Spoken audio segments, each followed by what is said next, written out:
In the year 2000, Enron was the seventh largest company in America.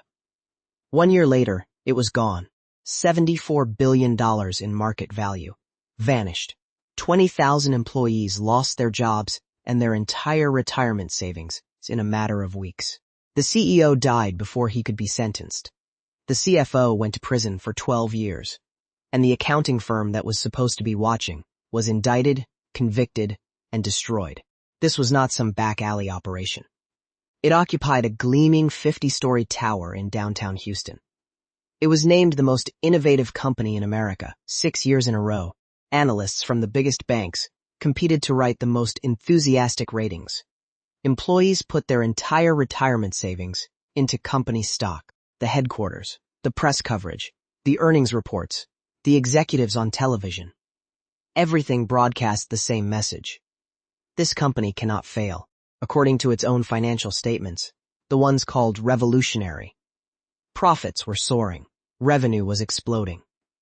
The smartest people in the room all agreed. This was the future. And every single number was fake. This company did not start as a fraud. It started as a genuine energy company.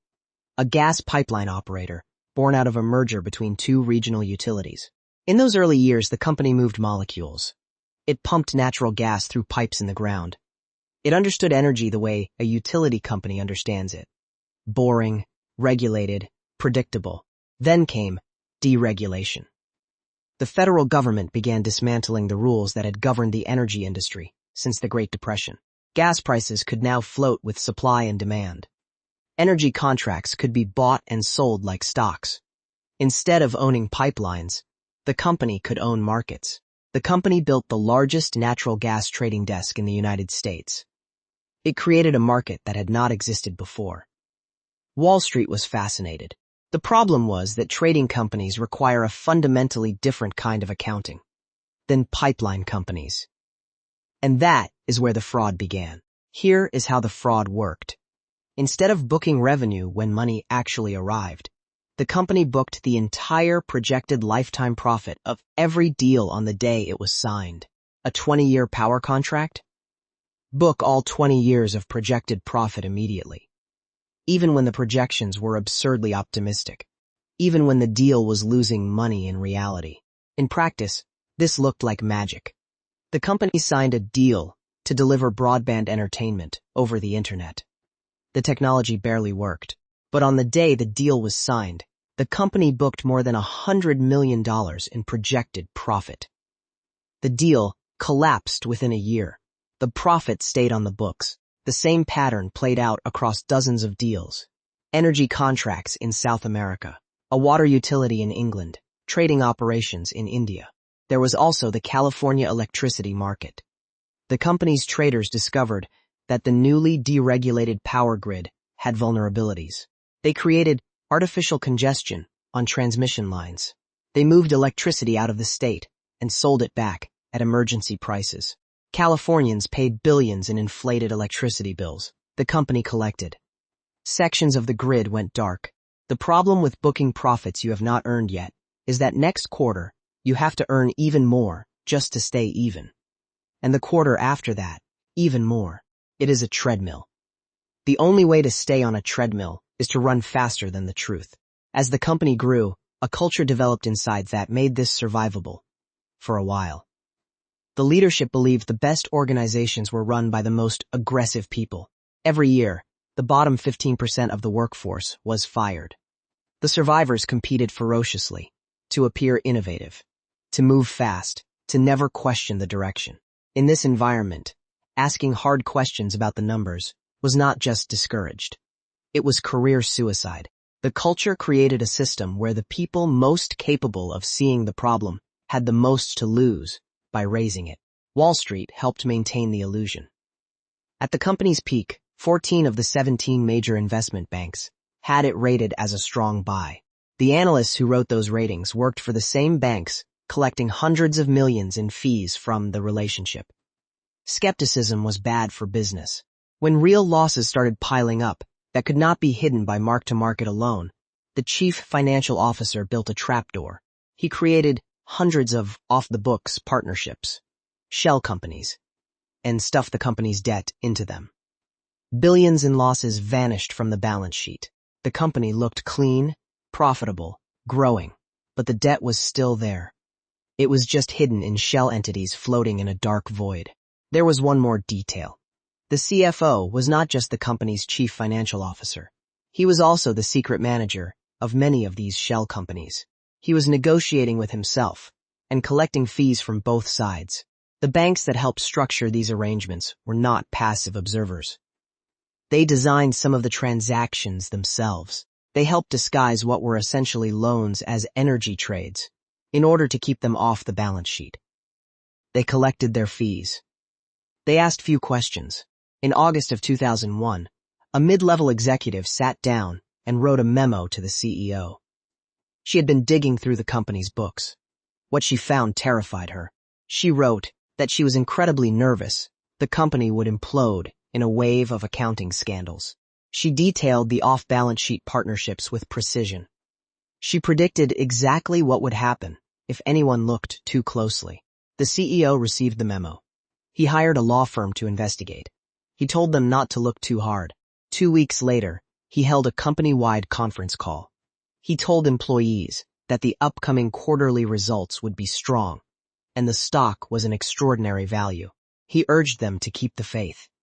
That same week, the period began, during which employees could not sell their retirement savings. The executives had no such restriction. They had been quietly selling their own shares for months. By late 2001, the stock had been drifting downward. Employees watching their retirement accounts were starting to notice the decline. At a company meeting, one employee asked directly whether they should be worried about their retirement savings. A senior executive said it was an incredible buying opportunity. That executive had sold millions of dollars of personal holdings in the weeks before. The people urging you to stay were the ones already leaving. The collapse began with a single question. A financial journalist noticed something strange in the quarterly filing. If the off-balance sheet partnerships were supposedly independent, why was the company's own CFO managing them? The question was a pinprick into a pressurized system. Within days, regulators opened an investigation. Within weeks, the company was forced to restate 5 years of earnings, erasing nearly $600 million in profits that had never existed. The stock, which had traded at $90 a share the year before, fell to 26 cents. 6 weeks from Wall Street darling to financial corpse. On December 2001, the 7th largest company in America filed for bankruptcy. The geometric tower that had defined a skyline began to crumble. On the day of the bankruptcy filing, employees were told their retirement accounts were frozen. A receptionist, who had worked there for over 2 decades, lost nearly her entire retirement. A manager watched hundreds of thousands of dollars fall to almost nothing. 20,000 people discovered in the same week that the future they had built was gone. The aftermath was unlike anything the business world had seen. The CEO was convicted on multiple counts of fraud and conspiracy. He died before he could be sentenced. The former president of the company was convicted on 19 counts and served 12 years in federal prison. The CFO, the architect of the shell companies, pleaded guilty and served 6 years.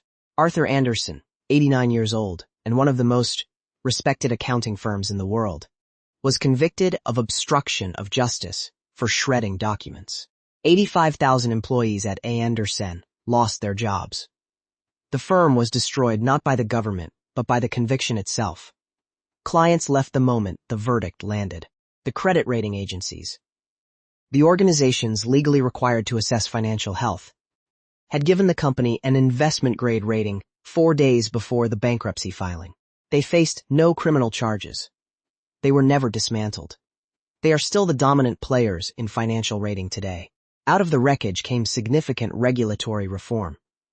Executives now had to personally certify their financial statements under penalty of criminal prosecution.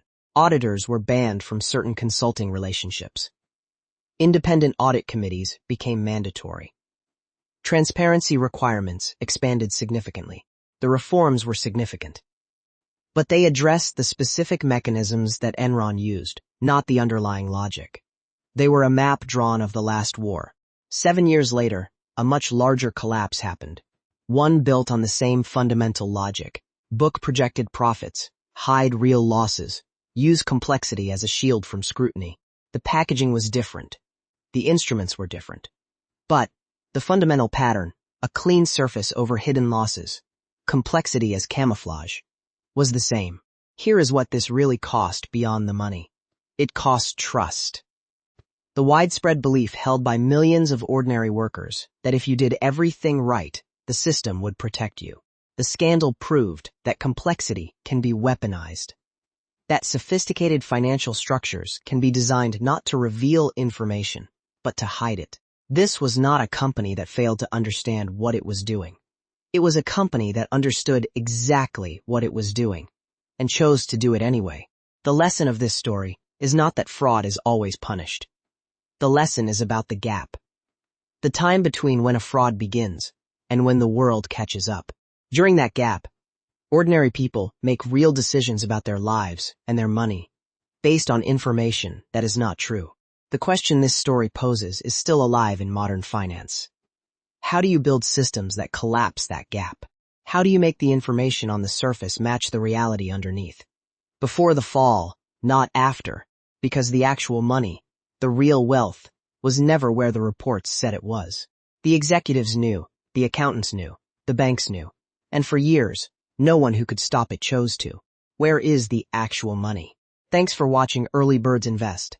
If you enjoyed this story, subscribe for more animated videos about money, business, and investing. And remember, stay curious, stay early. I'll see you in the next one.